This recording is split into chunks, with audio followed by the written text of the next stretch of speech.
फिर तो महाराज दौड़ लगा देती हैं वो गोपियां, भागना प्रारंभ कर देती हैं। एक गोपी कुंडल पहन रही थी, श्रृंगार कर रही थी, जबलोल कुंडल, एक कान में कुंडल पहना और एक कान में नहीं पहना और दौड़ लगा देती है गोपी। अरे एक गोपी ने महाराज आंखों में काजल लगा रही थी, तो आंखों की जगह पे महाराज होठों पर काजल लगाकर दौड़ लगा देती है। भगवान उन गोपियों को देख देख कर मुस्कुरा रहे हैं। अरे एक गोपी महाराज श्रृंगार कर रही थी और अधूरा श्रृंगार करते हुए भागना प्रारंभ कर देती है। एक गोपी महाराज लीप रही थी और लिम्पंती, और जैसे ही गोपी ने बांसुरी का स्वर सुना और गोबर के हाथों से ही महाराज दौड़ना प्रारंभ कर दिया। एक गोपी दूध रखा था चूल्हे पर और दूध को उबाल रही थी और दूध उबलता हुआ भागना प्रारंभ कर देती है। किसी महाराज भोजन बना रही थी कोई गोपी, और जिसने महाराज भोजन में नमक की जगह पे सब्जी में चीनी डाल के भागना प्रारंभ कर दिया। अस्त व्यस्त हो गई गोपियां कि आज हमारे श्याम सुंदर ने हमको बुलाया है। अब तक तो गोपियां प्रेम करती थीं, शिकायत के बहाने, किसी प्रकार से जमुना जी में जल भरने के बहाने ठाकुर जी के दर्शन करने जाती थी। और आज गोपियों की तपस्या पूर्ण होने के कारण आज मानो ठाकुर सुखदेव जी कहते हैं, राजा परीक्षित, आज मानो उन गोपियों की तपस्या पूर्ण हो गई कि आज हमारे श्याम सुंदर ने हमको बुलाया है। फिर तो बुलावा आया है, दौड़ लगा देती हैं।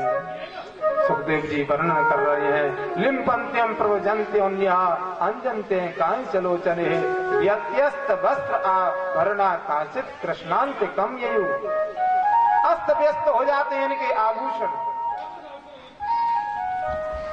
अरे एक गोपी तो महाराज साड़ी पहन रही थी, नई साड़ी निकाली इसने और साड़ी पहन ही रही थी जब तक स्वर सुन लिया बांसुरी का, और इसने साड़ी पहनी महाराज उल्टी। जो फॉलवारो हिस्सा हो गया ना वो सिर पे आ गया और नीचे पहन रही वैसे साधा और दौड़ लगा देती है। भगवान एक दूसरे को देखकर मुस्कुरा रहे हैं। अरे महाराज एक गोपी तो जैसे ही भागना प्रारंभ किया उसके पति ने रोक दिया। अरे गोपी कहाँ भागती है रात्रि में? मैं भगवान से मिलने के लिए, श्याम सुंदर से मिलने। कहीं नहीं जाओगी, बैठो या तारा लगा दिया। अब गोपी महाराज बड़ी परेशान। गोपी ने आसन लगाया और जो आसन लगाकर, पद्मासन लगाकर गोपी ने भगवान का ध्यान किया, और भगवान का जैसे ही ध्यान किया शरीर तो यहाँ रहा, उसका सूक्ष्म रूप भगवान के चरणों में पहुंच गया। गोपियों ने जैसे ही कहा कि अरे प्रभु, एक गोपी को उसके पति ने रोक दिया, वो गोपी नहीं आई। भगवान ने कहा, अरे सखियो, तुमको पता नहीं है, ये देखो बगल में कौन खड़ी है। सब गोपियां अचंभा करती हैं।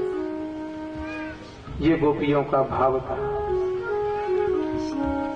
सुखदेव जी कहते हैं, राजा परीक्षित, सभी गोपियां आ गईं और भगवान ने सबका स्वागत किया, बड़ा ही सुंदर स्वागत किया।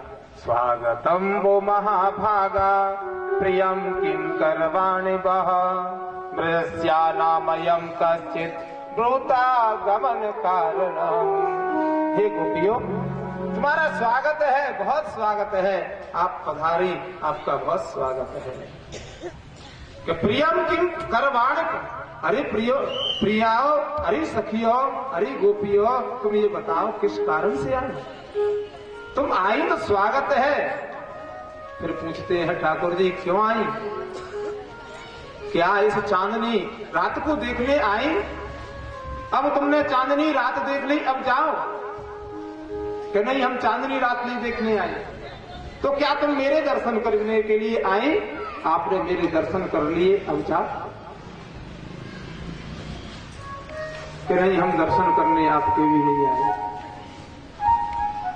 तो आप चांदनी की रात देखने आए नहीं, जंगल के आपने दर्शन कर लिए, जंगल के दर्शन करने नहीं आए, मेरे दर्शन करने नहीं आए। तो हे गोपियों, तुम क्यों आई? और छटपटा प्रसंग पूछ रही है। वृष्या नामयम कस्य भूतागमन कारणम।